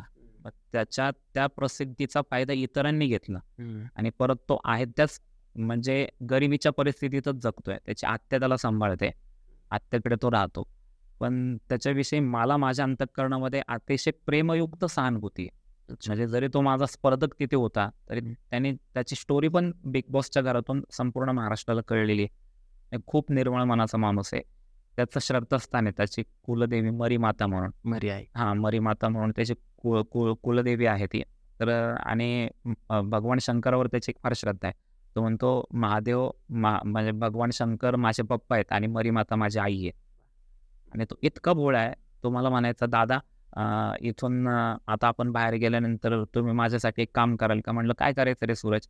"काय नाही," म्हटलं, "दादा मला एक चांगली मुलगी बघा. मला लग्न करायचं आहे," म्हटलं. "आणि मला कोणच मुलगी देत नाही. मग तुम्ही माझ्यासाठी मुलगी बघणार का?" म्हणला, "ते देखणे नको, देखणे नको." बट तसं किती साधेपण आहे बघा बरं का. म्हणजे तो किती चांगल्या चांगल्या गोष्टी साप मनाचा आहे. साप मनाचा आहे. ती देखणे नको म्हणला. म्हणलं कारण की देखणे असेल ना तर अख्खं गाव तिच्याकडे बघत राहतं. म्हणजे असा विनोदी पण आहे. आणि म्हणला बघा ना दादा तिला सासू म्हणजे मला आई नाही तर तिला सासूचा सासू असेल नाही. आणि वडील नाहीत तर तिला सासऱ्याचं जाच नसणार आहे. तिने फक्त मला सांभाळावं आणि माझं YouTube आणि Insta सांभाळावं. मला ते काही येत नाही. तर असं इतका बोलायचो. त्याच्यामुळे त्याला ट्रोल जरी केलं असलं तरी आज मी घरातून बाहेर आल्यानंतर पाहतोय तर संपूर्ण महाराष्ट्राने त्याला डोक्यावर घेतलं. तुम्ही बघा आता. तुमच्या मते बिग बॉस मधला सगळ्यात सोज्वळ आणि तुमच्या मते हो. सर्वात चांगला सूरज आहे याचा. आणि आता तो स्टँड पण घ्यायला लागलाय तुम्ही बघा. बोलायला लागला. हां, तो बघा म्हणजे बारके कपडे घालणे आपली संस्कृती नाहीये. मी ते खरं तिथं सांगायला पाहिजे होतं. पण तो त्याच्या शब्दांमध्ये सांगतोय. निकीला सांगतोय, "छोटे कपडे घालू नको. ते चांगलं दिसत नाही." निकीला सांगतोय, की "घरातलं काम, तुझं काम ऐकायला मी नाही आली." इव्हॉल्व होईल असं वाटतंय तुम्हाला? तो होतोय इन्व्हॉल्व्ड आता. पण तरी पण त्याच्या आहेत ना, काही गोष्टी लक्षात येत नाही. जर तो मागे राहिला तर त्या गोष्टींमुळे राहील. त्याच्या स्वभावामुळे तो पुढे जाईल. त्याला गेम कळत नाही. गेम कळत नाही त्याला. पण ॲक्च्युअली गेम कळत नाही म्हणलं त्याच्याकडं क्षमता आहेत, पण त्या लक्षात येत नाही. त्याला वाचताही येत नाही ना. त्याला लिहिताही येत नाही त्याला. तुम्ही जर शिकलेला नाही. शिकलेला नाही, त्याला शेवटचा जो टास्क होता, आम्ही घरातून बाहेर आलो तेव्हा फ्रेंडशिप डेच्या दिवसाचा टास्क होता. ते लॉकेट घालायचे होते. तर ते लॉकेटवर काय लिहिलं हे त्याला वाचता येत नव्हतं. पॅडी दादाने त्याला सांगितलं की त्याच्यामुळे पटकन त्याच्या टास्क लक्षात येत नाही. राहिला मागं तर तो त्याच्यामुळे राहील. पण गेला पुढे तर महाराष्ट्राने सपोर्ट केला तर काय गेला पुढे तर त्याच्या तो स्वभावामुळे चाललेलाच आहे पुढे. आणि त्याचं नॅचरल आहे. त्याला काय येतं आपल्याला कॅमेरे आहेत आणि या गोष्टी काही नाही त्याच्या लक्षात. तुम्हाला खरं सांगतो की तो ज्या अंगात कपडे घालतोय ना, ते पण स्वतः त्याने विकत घेतलेले नाहीत. अच्छा. इतकी गरीब परिस्थिती. ते चॅनलने दिलेले कपडे आहेत त्याला. म्हणजे इतकी गरीब परिस्थिती. आणि म्हणूनच मला वाटतं आजकाल जे सुरुवातीला लोकांचा सूर होता त्याच्याबद्दल ना तो बदललाय. आम्ही त्याला अनुभवलाय. आता सपोर्ट करतायत लोक. आम्ही त्याला बरीच लोकं अनुभवलाय आम्ही त्याला. म्हणजे सगळ्यात चांगला आणि सगळ्यात भोळा सूरज वाटतो. सगळ्यात शातीर कोण वाटतं तुम्हाला? सर्व शातीर निकीच आहे. शातीर निकी खूप म्हणजे तिला कळतंय ऍक्च्युली लाईमलाईट माझ्याकडे कशी येईल मध्ये कशी राहील. तिला माहिती आहे ना. हिंदी बिग बॉस करून आलेली ती. आपल्या मराठी बिग बॉस मध्ये मी तुम्हाला सांगतो अजूनही मराठी बिग बॉस वल्गॅरिटीकडे गेलेला नाहीये. मराठी बिग बॉस अजूनही काही गोष्टी सांभाळून प्रेझेंट होतोय. म्हणजे आम्हाला ज्या काही टर्म्स कंडिशन्स दिलेल्या आहेत त्याच्यामध्ये या गोष्टींचा उल्लेख केलेला आहे की तुम्ही अमकं केलं तर तुम्हाला घरातून बाहेर यावं लागेल, तुम्ही तमकं केलं तर तुम्हाला घरातून बाहेर यावं लागेल. तुम्हाला म्हणजे या सगळ्या गोष्टी आमच्याकडून बांधून घेतलेल्या आहेत.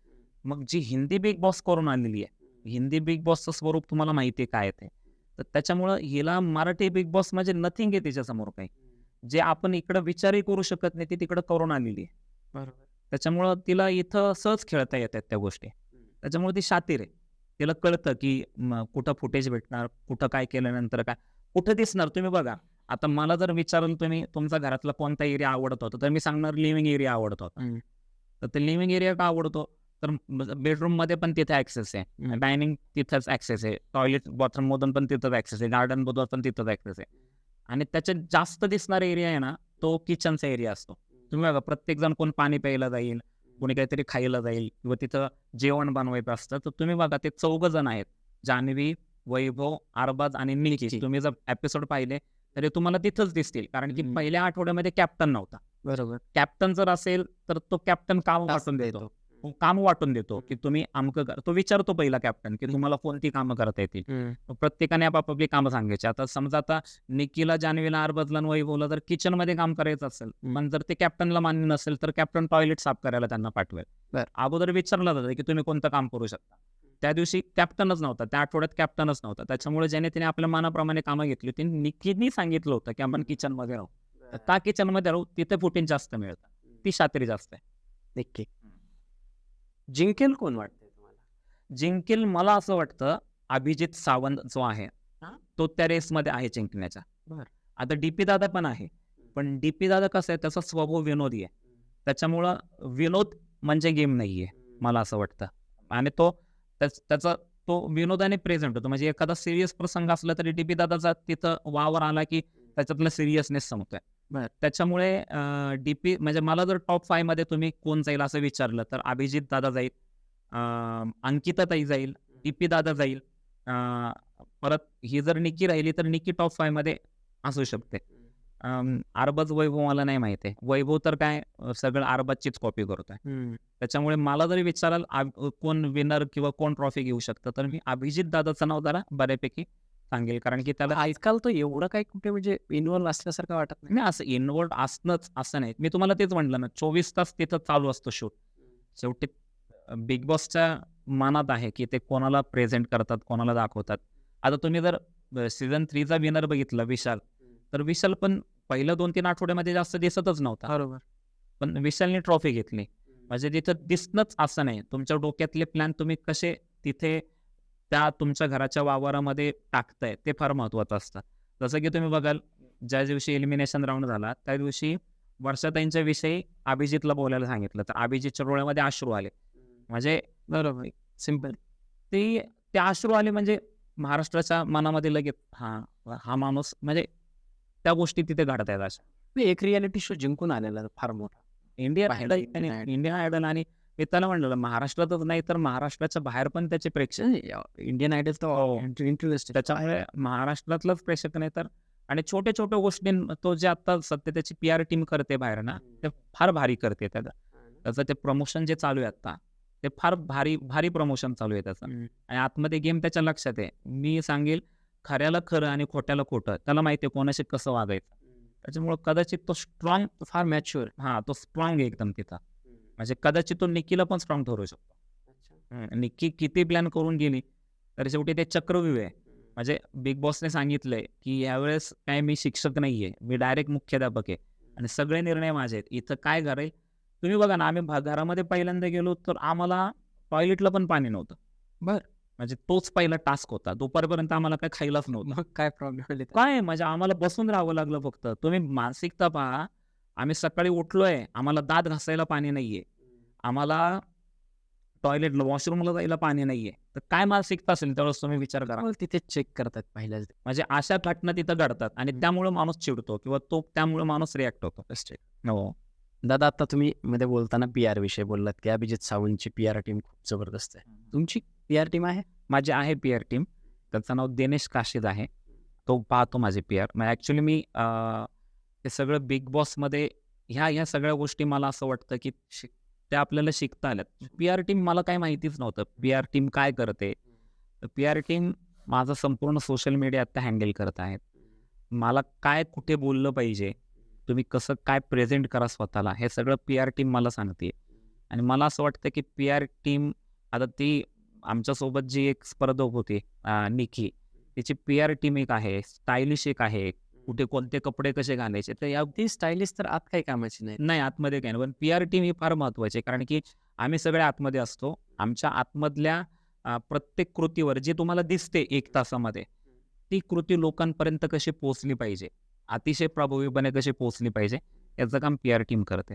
आणि आता PR टीमचा रोल फार मोठा आहे याच्यामध्ये. फार मोठा PR टीमचा रोल आहे. आणि आता मला ते समजलं तर इथून पुढे जो माझा मित्र आहे दिनेश काशीद म्हणून, तो अतिशय प्रभावीपणे माझं सर्व ते करतोय.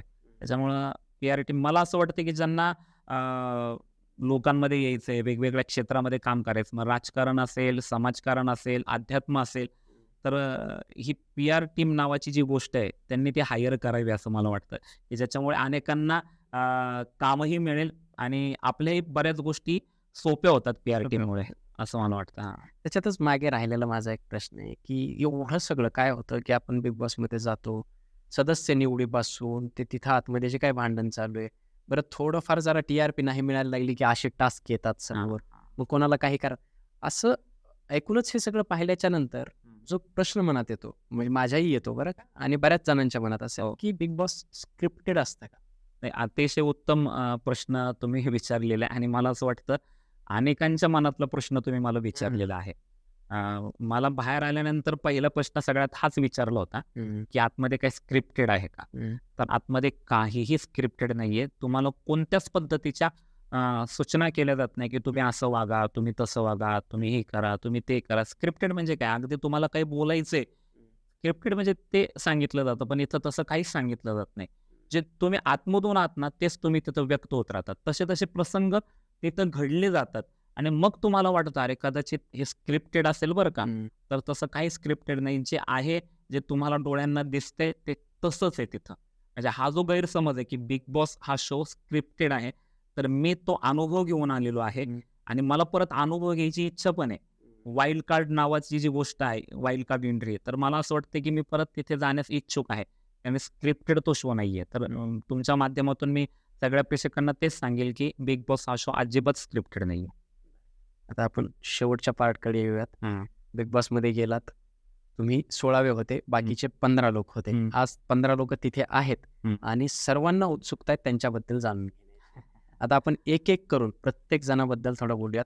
मी तुम्हाला नाव सांगेल, तेव्हा तुम्ही त्यांचा एक चांगला गुण, एक वाईट गुण आणि त्यांना एक सल्ला, अशा पद्धतीने द्यायचा आहे. सर्वात पहिले सुरुवात आपण निक्कीपासून करूयात. निक्की खूप तिला असं वाटतं की ती खूप हुशार आहे. म्हणजे ती तिची हुशारी तिच्या कृतीतून दाखवण्याचा प्रयत्न करते. कारण की ती एक शो करून आलेली आहे. त्याच्यामुळं ती अति हुशार जे आपण म्हणतो ना, हुशारी आहे का? आणि अति हुशारी वेगळी. ती समजते पण स्वतःला आणि ती आहे पण तशी. बरं. म्हणजे ती प्रेझेंट करते तो आणि सगळ्यात तिचा जर वाईट गुण कोणता असेल तर ती समोरच्याला कोणत्या पद्धतीचा रिस्पेक्ट करत नाही. अच्छा. ते कोणी का असेना, म्हणजे ते तर अख्खा महाराष्ट्र बघतोय. वर्षाताईंचा तिने रिस्पेक्ट केला पाहिजे. भांडणं भांडणाच्या जागेवर होतं, भांडणानंतर तिने एक रिस्पेक्ट केला पाहिजे. तर तो रिस्पेक्ट करत नाही म्हणून रितेश भाऊंनी भाऊच्या धक्क्यावर तिला संपूर्ण महाराष्ट्राची माफी मागायला लावलेली. त्यामुळं ती काय सल्ला आहे तुमच्याकडे?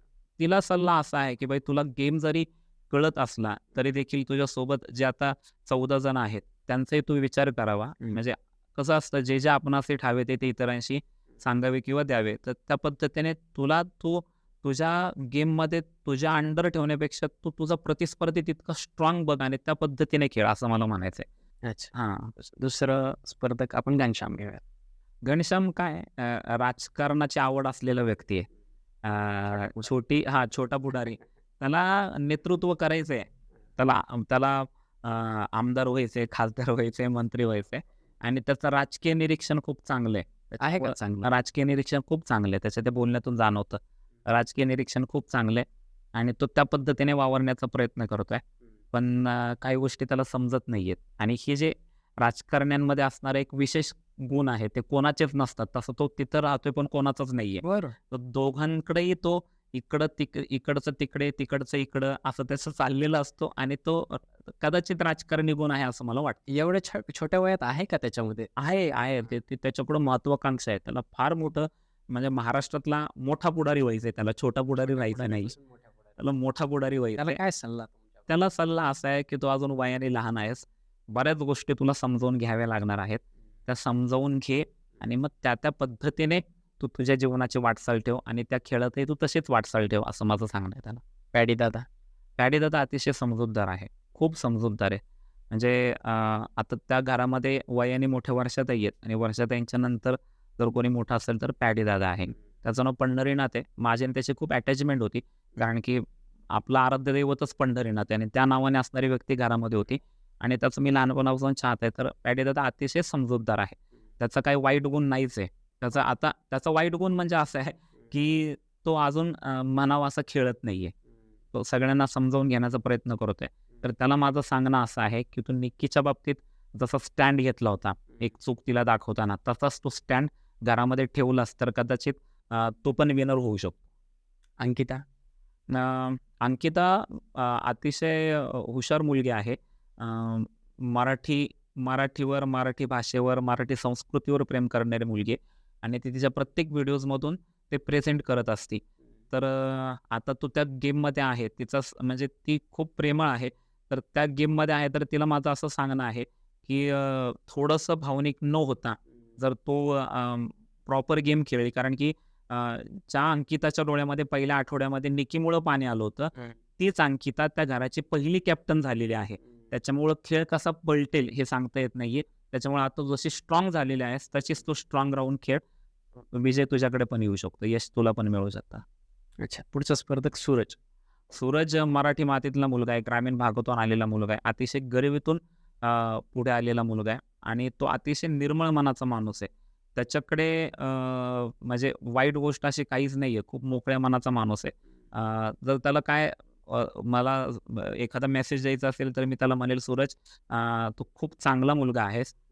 तू कळत नाही मला वाचता येत नाही ह्या गोष्टी बोलण्याचं सोडून तू शिक. एवढ्या चांगल्या लोकांमध्ये आहे तर तू शिक आणि तू त्या गेममध्ये शेवटपर्यंत टिकून राहा.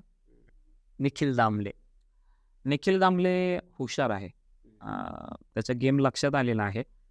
पण तसं ते माझ्या बाबतीत घडलं की म्हणजे मला ठरवून आरबाजने आणि निखिलनी बाहेर पाडलं, मला असं वाटतं. नॉमिनेट मला त्या दिवशी त्यांनी ठरवून केलं, कारण की निखिल एका ठिकाणी म्हटलं की स्ट्रॉंग कंटेस्टंट जे आहेत त्यांना पहिलं आपण बाहेर काढलं पाहिजे, हे माझ्याजवळ तो बोलला. बरं. आणि इथे शब्द आरबाजने त्याला विचारलं की मला जर तुला मी सेफ केलं तर तू मला सेफ करशील का?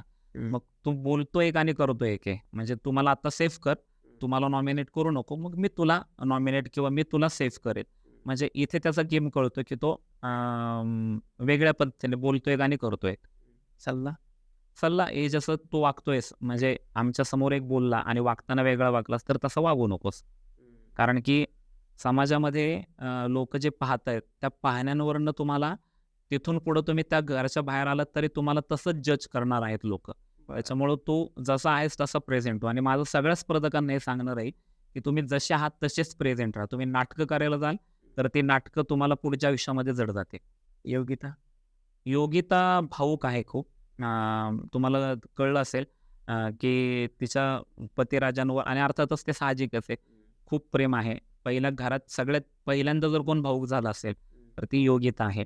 योगिताला माझं असं सांगणं राहील की तू खूप हुशार आहेस, तू खूप प्रेमळ आहेस आणि सगळ्यात महत्त्वाचं म्हणजे तुला एक फेस व्हॅल्यू फार मोठा आहे.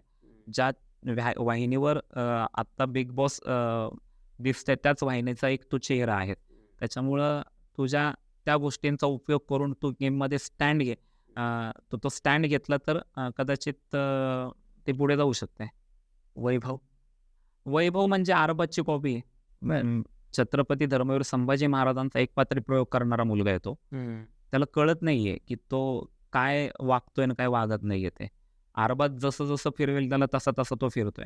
खरं तर त्या टीममध्ये न राहण्यापेक्षा ते या टीमचं जर नेतृत्व केलं कोणाच्या? इकडं म्हणजे जे आता इकडं डीपी दादा आहे, अंकिताताई आहे, वर्षाताई आहेत.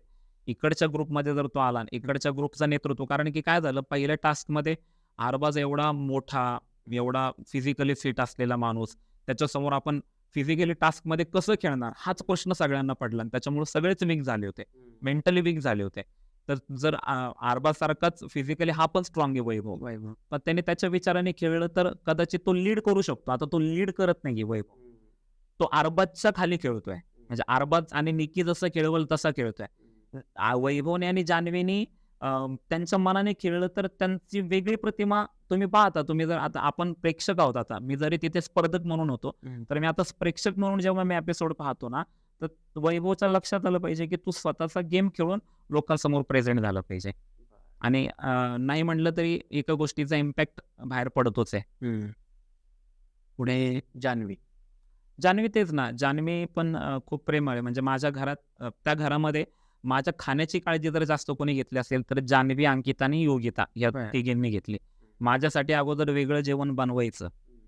तिथं म्हणजे काही गोष्टी अशा होत्या की ज्याच्यामुळे मला थोडीशी खूप बंधनं त्यामुळे हे सगळे योगिता असेल किंवा अंकिताताई असेल किंवा जान्हवी असेल यांनी माझी खूप काळजी घेतली. पण तेच परत मी सांगेल जे योगिताला माझं सांगणं आहे, ते जान्हवीलाही माझं सांगणं आहे की तुझा बाई फेस व्हॅल्यू फार मोठा आहे. तुझा एक चाहता वर्ग महाराष्ट्रामध्ये आहे.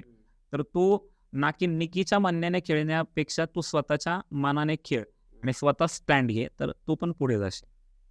अच्छा. अरबाज पटेल? अरबाज पटेल मला त्या 16 जणांमध्ये म्हणजे मी धरून 16 जणांमध्ये न आवडणारी व्यक्ती आहे अरबाज. त्याच्या डोक्यात वेगळ्या गोष्टी असतात आणि तो वागतो वेगळा. त्यामुळे तो मला न आवडलेला व्यक्ती आहे त्या घरामध्ये. त्या सहसा 15 जणांमध्ये सर्वात सहसा माझं तसं होत नाही. मी असं काही लोकांचे दुर्गुण वगैरे बघून काय मला एक कळतं की संबंध जेव्हा आपण जुळवतो तेव्हा गुणदोषांसहित जुळवले पाहिजेत. अरबाजचा विषय सुरू आहे. पॉडकास्टची सुरुवात ज्या थँक नोटवरती मी तुमच्यासाठी सुरू केली की तुम्ही बाहेर निघताना जो गजर केला शिवाजी महाराज आणि छत्रपती संभाजी महाराजांच्या नावाचा गजर केला. सर्वांनी त्याच्यामध्ये जय जयकार केला होता. एक अरबाज पटेल होता म्हणजे संपूर्ण महाराष्ट्राने पाहिलेलं आहे त्या व्हिडिओमध्ये. त्या अरबाज पटेलने जय म्हटलं नाही किंवा त्याच्या चेहऱ्यावरती ते एक्सप्रेशन्स नव्हते असं महाराष्ट्राने पाहिले. काय वाटतंय तुम्हाला? नाही ते बरोबर आहे. कारण की मी तर त्यावेळेस ते एक्सप्रेशन्स पाहिले नाही. कारण की मी स्वतः भाऊक खूप झालो. बाहेर आल्यावर व्हिडिओ पाहिला? मग बाहेर आल्यानंतर मी जेव्हा तो व्हिडिओ पाहिला तेव्हा त्याच्यामध्ये तो कॅमेरा गेलेला आहे त्याच्यावर आणि तो काय नाही त्याने हाताची घडी घातलेली आणि तो जय म्हणलेला नाही.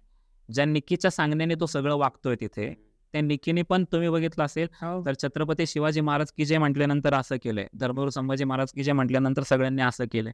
तो काहीच बोलला नाही. आणि तो जो जेव्हा व्हिडिओ मी बघितला ना तेव्हा मला पण मनापासून राग आला की अरे आपलं आराध्य दैवत जे आहे छत्रपती शिवाजी महाराज की त्यांना त्याला जय जयकार करता येत नाही तर माझं तर स्पष्ट मत आहे त्या कार्यक्रमात त्या राहण्याचा तो योग्यतेच नाहीये. ज्याला छत्रपतींचा जय जयकार करता येत नाही त्याने त्या कार्यक्रमात राहिलंच नाही पाहिजे. तो मराठी भाषेला प्रेझेंट करण्यासाठी तिथे आलेला आहे. मराठी संस्कृतीला प्रेझेंट करण्यासाठी आलेला आहे. महाराष्ट्रात राहतोय आणि महाराष्ट्रात राहतोय तर ज्याला आपल्या राजांच्या विषयी जय जय करणे त्याच्याविषयी माझ्या मनात कोणतेही पण म्हणूनच मी तुम्हाला म्हटलं की तुम्हाला न आवडणारा व्यक्ती आहे. अजिबात आवडत नाही मला तो. सर्वात महत्वाचं म्हणजे की तू कुठे राहतोयस, कोणत्या पद्धतीने.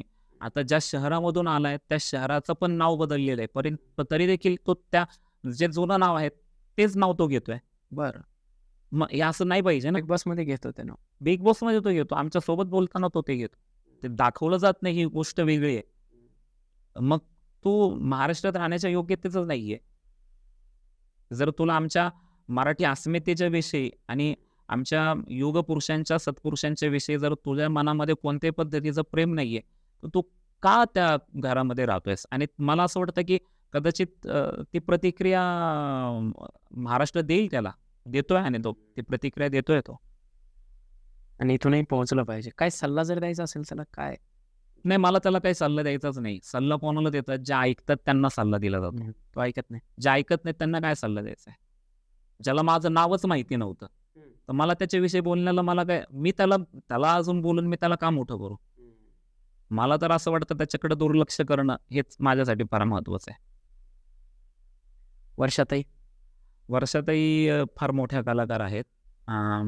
वर्षाताई तिथे त्यांचा वावर पण अतिशय समजूतदारपणाचा आहे. पण मी वर्षाताईंना एवढंच सांगेल, की वर्षाताई तुम्ही फार मोठे आहात.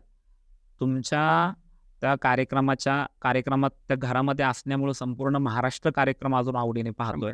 तुमचा एवढा मोठा चाहता वर्ग आहे, तर वर्षाताई तुम्ही निक्कीच्या तोंडी लागून किंवा निक्कीला भाव देऊन तिचं महत्त्व वाढवू नका. खूप खूप मोलाचं सर हो. वाटलं मला सुद्धा. आता जी सगळ्यात वेगळी कंटेस्टंट आहे इरिना रोडाकोवा, काय नाव आहे तिचं? त्या इरिना रोडोवा. मला इरिनाच्या विषयी बोलताना मला मनस्वी आनंद होतो. कारण की माझ्याबरोबर अतिशय प्रेमाने राहिलेली, अतिशय समजूतदारपणाने राहिलेली आणि मराठी संस्कृती स्वीकारण्याची जिची मनापासून इच्छा आहे, अशी जर त्या घरामध्ये कोणी व्यक्ती असेल तर ती इरिना आहे. ते ट्राय करते. ट्राय करते, ती बोलण्याचा ट्राय करते. ती तुम्ही बघा, तो जो जय जयकाराचा जो व्हिडिओ व्हायरल झालेला आहे संपूर्ण महाराष्ट्रामध्ये, त्याच्यामध्ये जय जयकार झाल्यानंतर शेवटी रामकृष्ण हरी बघा कोण जर म्हटलं असेल तर ती इरिना म्हटलेली आहे. तिने माझ्यासोबत एकादशीचा उपवास केला. बापरे! एकादशीचा उपवास. मी तरी खिचडी आणि बटाट्याची भाजी खाल्ली. त्याने फक्त पाण्यावर एकादशीचा उपवास केला. ती सर्व उपवास करते. तिला मराठी जे काय आपले खाद्यपदार्थ आहेत ते तिला बनवता येतात. रितेश भाऊंना तिने विकेंडला म्हणजे भाऊचा धक्क्यावर ज्यावेळेस रितेश भाऊ आले होते, त्यावेळेस त्यांना तिने पुरणपोळी करून पाठवली. इतकं मराठी संस्कृतीला तिचा म्हणजे योग ह्या विषयावर तिचा खूप मोठा अभ्यास आहे. बरं. योगासनं ती तिथे करायची, मेडिटेशन तिचं ती करायची. ते खूप तिच्याकडून शिकण्यासारखं आहे. आणि मला असं वाटतं, की जे आपले मराठी भाषिक लोक आहेत, जे पाश्चिमात्य गोष्टींचं अनुकरण करतायत, त्यांनी तिच्याकडून काहीतरी शिकावं. 100%. तर तिचे वीक पॉइंट्स काही आहेत का? म्हणजे वीक पॉइंट्स तिचे काहीच नाही आहेत. ती तिच्या डोक्यात एवढं क्लिअर आहे, की इथं आली आहे, तिचं सगळी फॅमिली तिकडे आहे. तिला इथं राहण्यापासून स्ट्रगल करावं लागतं. महाराष्ट्रात राहण्यापासून स्ट्रगल करावं लागलं. कारण की एका अनोळख्या व्यक्तीला, परदेशीय व्यक्तीला इथं राहायचं असेल तर बऱ्याच गोष्टींना सामोरं जावं लागतं. तसा तिचा स्ट्रगल चालू आहे. त्यामुळे तिचे वीक पॉईंट्स काही नाही आहेत. तिला स्टेबल व्हायचं आहे महाराष्ट्रामध्ये. बरं. आणि तर त्याच्यासाठी तिचं एक डोक्यात आहे, मला इथं राहायचं आहे, मला मराठी भाषा शिकायची आहे, मला मराठी संस्कृती शिकायची आहे आणि मला इथं टास्क खेळायचे आहेत. तिला काही भांडण करायला आलेलो नाही आहे. तर माझं इरिनाला एवढाच सल्ला आहे, की तू भांडण करत नसली, तू चिडचिड करत जरी नसली, तरी तुला दिसण्यासाठी, कारण की ती पण कमी दिसतीये, हो. तुला दिसण्यासाठी त्या गोष्टी वेगळे पण असताना सुद्धा कमी दिसते ती, तर ते तुला दिसण्यासाठी तुला भांडावं लागेल, तुला स्टँड घ्यावे लागते. जसं की आत्ता त्या दिवशी वैभवचा आणि सूरजचा चालू होता, त्यावेळेस तिने सूरजला शांत करताना जो स्टँड घेतला, तसं जरी तिला ॲक्शन नाही करता आली तरी तिने रिॲक्शनमधून प्रेझेंट व्हावं असं मला वाटतं. अभिजित सावंत. अभिजित स्वतः मला खूप आवडणारा व्यक्ती आहे.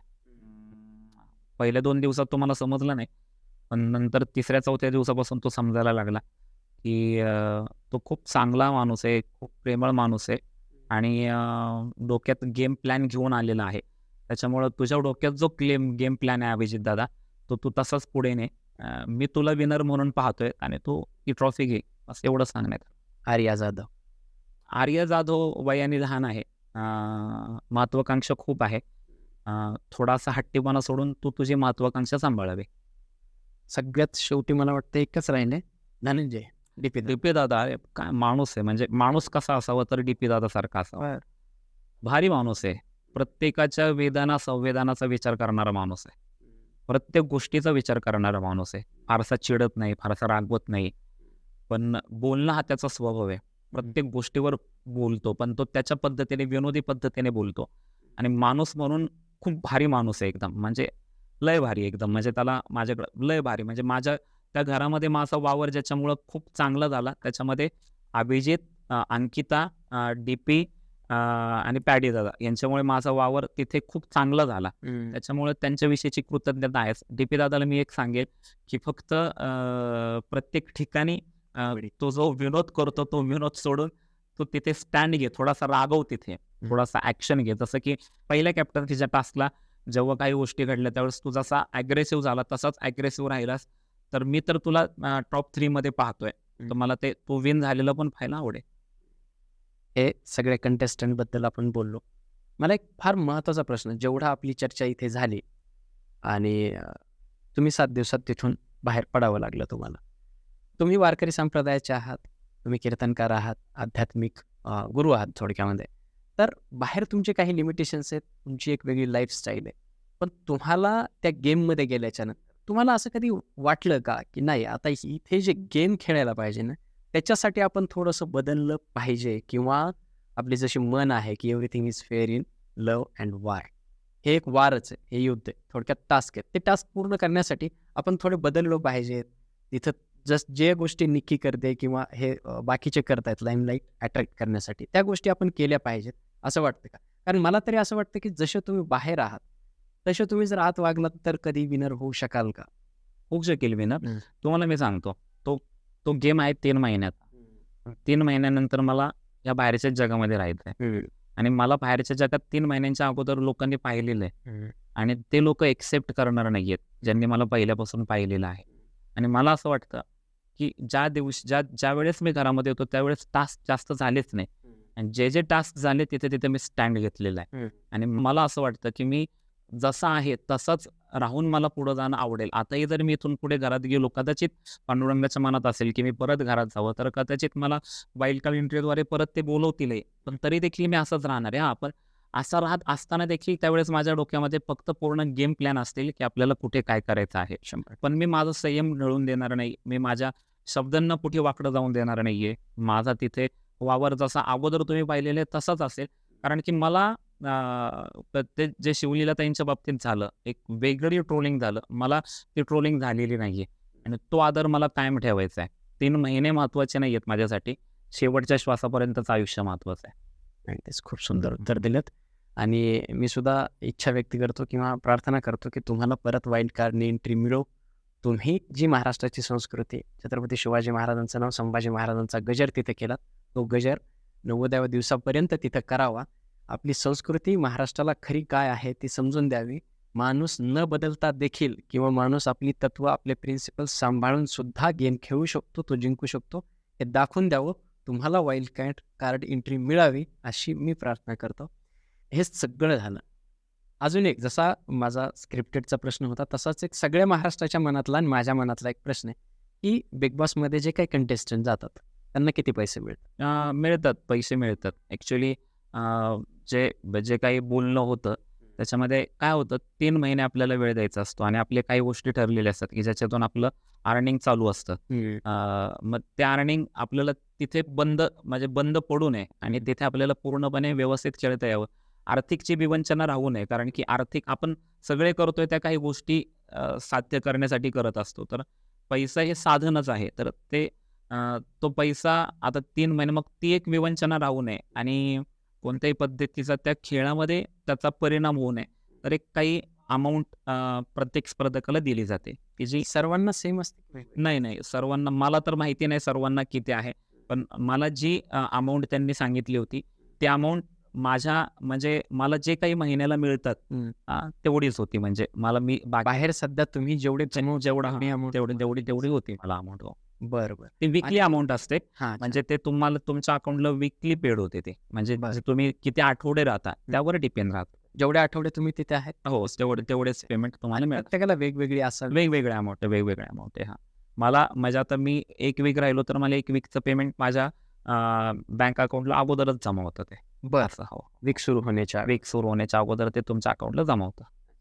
फार महत्वाचा प्रश्न होता महाराष्ट्राच्या मनातला. कारण प्रत्येकाला वाटतं हे तिथे गेलेत म्हणजे हो, काही हो. असेलच. आहे. ठीक आहे. अशा पद्धतीचा आजचा आपला पॉडकास्ट होता. सगळ्यात पहिले तर आता काय तुम्ही हबब आहात. पुरुषोत्तमदादा पाटील कीर्तनकार आहात आणि आज आपण जी चर्चा केली ती संपूर्ण बिग बॉस स्पेशलवरती केलेली आहे. महाराष्ट्राच्या मनात आपल्याला पाहणाऱ्या प्रेक्षकांच्या मनात आपसुकच हा प्रश्न येईल की महाराज समोर बसले असताना आपण आध्यात्मिक कुठल्याही गोष्टीवरती बोललो नाही. तर मी प्रेक्षकांना ही गोष्ट सांगू इच्छितो की एक स्पेशल पॉडकास्ट फक्त आध्यात्मिक बाबींवरती, संत वाङ्मयावरती आणि वारकरी संप्रदायावरती महाराजांसोबत येत्या काळात आपण करणार आहोत. आजचा हा फक्त बिग बॉस स्पेशल होता. महाराज तुम्हाला इथे येऊन कसं वाटलं? मला खूप छान वाटलं.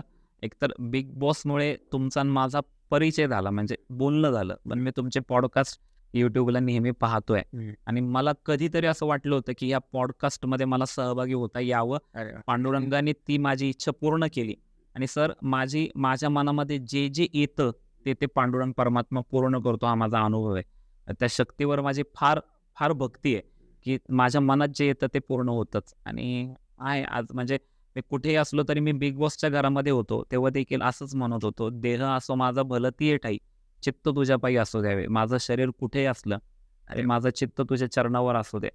तर माझं चित्त त्याच्या चरणावरच आहे. पण एक माणूस म्हणून ज्या ज्या काही इच्छा असतात त्यापैकी एक तुमच्या मंचावर येण्याची आणि तुमच्याशी संवाद साधण्याची इच्छा होती, ती पांडुरंगाने पूर्ण केली. थँक्यू. हे फार आमच्यासाठी फार मोठी गोष्ट आहे आणि तुम्ही आलात. खूप छान वाटलं महाराज. धन्यवाद. धन्यवाद. रामकृष्ण हरी. जय शिवराय. जय शंभूराज. शिवराय. जय शंभूराज. मित्रांनो, असा होता आजचा आपला हा पॉडकास्ट. बिग बॉस संबंधीच्या सर्व प्रश्नांची उत्तरं तुम्हाला या पॉडकास्टमधून मिळाली असतील अशी नक्कीच खात्री आहे. अर्थातच पुरुषोत्तमदादा पाटील हे महाराज आहेत, कीर्तनकार आहेत, वारकरी संप्रदाय जतन करणारे आहेत, मराठी संस्कृती जपणारे आहेत.